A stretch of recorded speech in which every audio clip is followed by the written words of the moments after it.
this then will be the last time you'll ever see this extraordinarily beautiful machine. She is the most popular aeroplane in the country.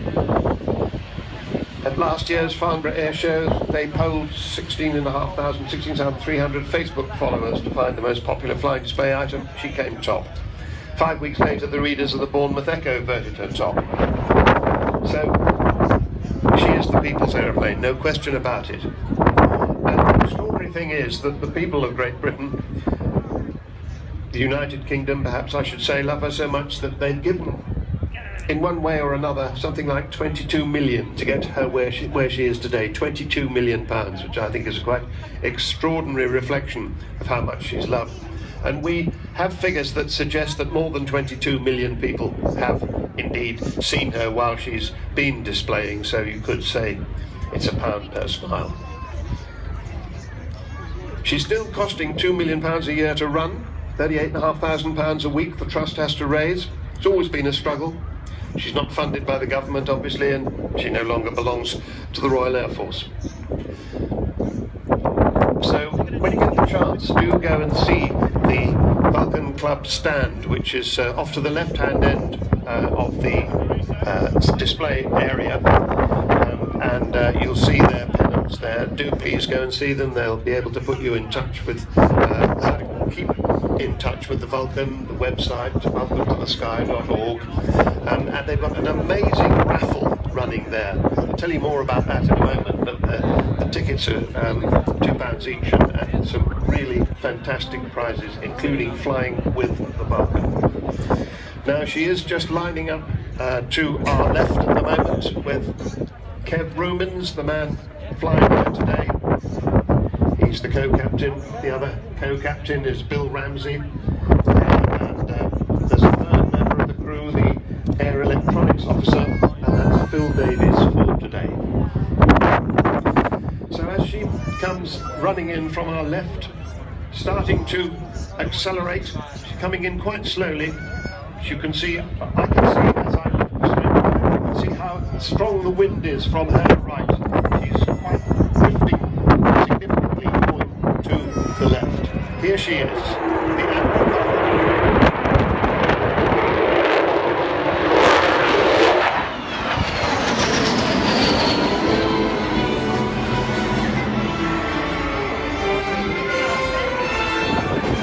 see the air brakes coming out on the top and bottom of the wing as she turns away there. That's to slow her down after the acceleration. We just heard the beginning of the Vulcan howl from those 4 Olympus jet engines. About £16,500 of static thrust from each of those, £65,000 in total.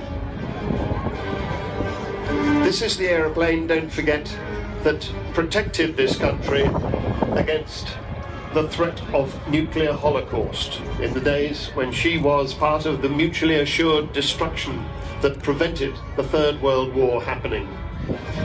Coming back in towards us, Kev Rumens will apply the power soon and take her into about 3/4 of a spiral climb.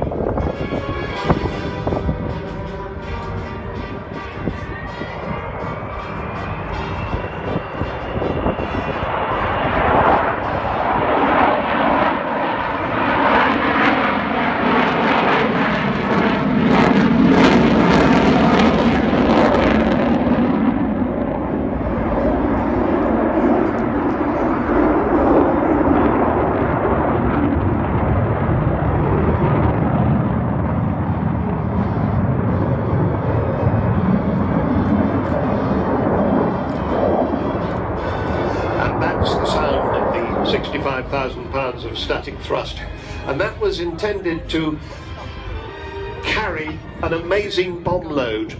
After she stopped being a nuclear bomber, when she handed that awesome responsibility over to the Royal Navy, she became a conventional bomber, and she was able to carry 21 1,000-pound bombs in a huge bomb bay, which we shall see later.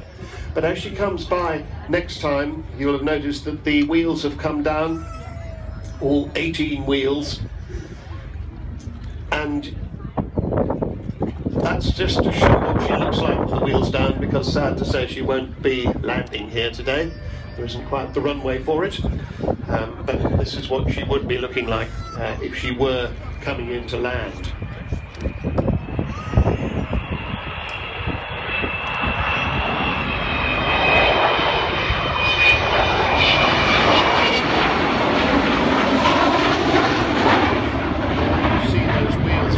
Up into the fuselage to get her back to that clean shape.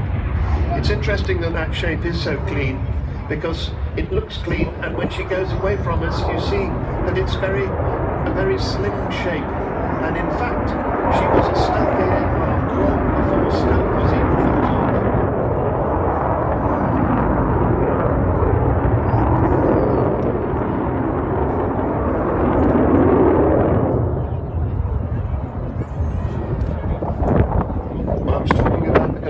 Bomb load. At the end of her operational career, about 33 years ago, just over 33 years ago, in 1982, a Vulcan hit the centre line of Port Stanley runway in the Falkland Islands with one bomb and the edge of the runway with another, making the runway unusable for Argentine fast jets. And until the Gulf War, it was the longest bombing raid in history, 7,760 miles round trip, about the same as from here to Bali in one hop. And it took no less than 18 air-to-air refuelings.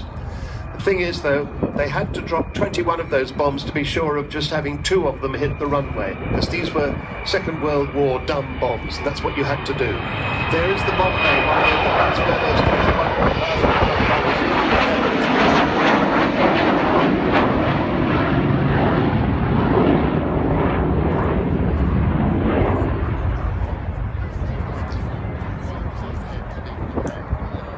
So for the last few years of her life in the Royal Air Force, she first flew in 1952 in the Vulcan prototype.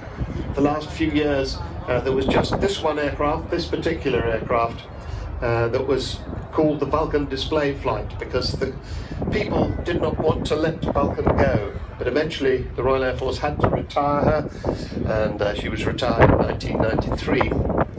And then 2 people decided, basically, well, a lot of people decided, but 2 particular people decided that she ought to be preserved, and if possible, preserved in a flying state. As she comes by this time, watch for those bomb bay doors closing. See that area that held the 21 1,000-pound bombs. The bomb doors are now closed. So in the 1990s, David Walton and his family bought this aircraft from the RAF and all the spares, and Dr. Robert Fleming, who decided that he ought to form something that eventually became the Vulcan to the Sky Trust to keep this magnificent aeroplane flying.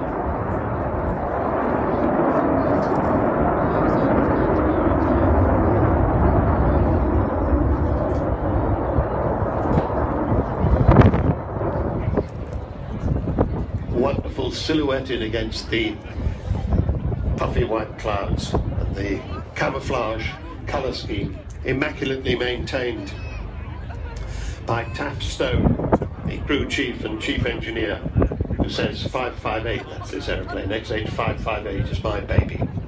Team of 6 engineers who daily work miracles, keeping this 55-year-old aeroplane flying. And her number 558, 55 years she's been flying this particular aircraft, and 8 years since she was restored.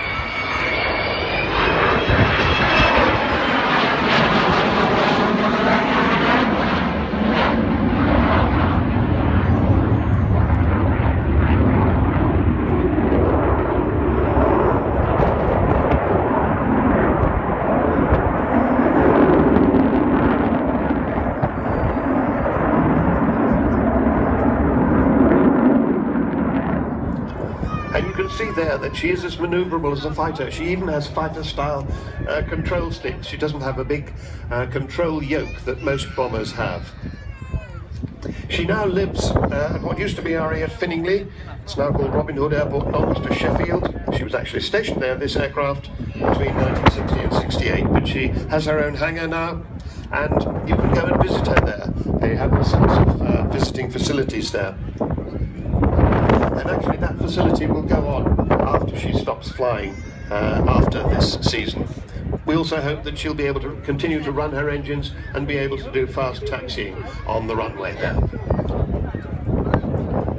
So I think she's coming in now for her final pass, and we may be able to reflect a little of what happened in 1982, as I said, just over 33 years ago, when she dropped those 21 1,000-pound bombs on the Port Stanley airfield runway.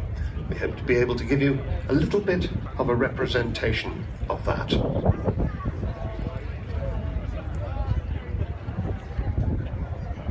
Don't forget that when she has finished her flying display, you'll be very welcome at the club stand. Please do go and see them.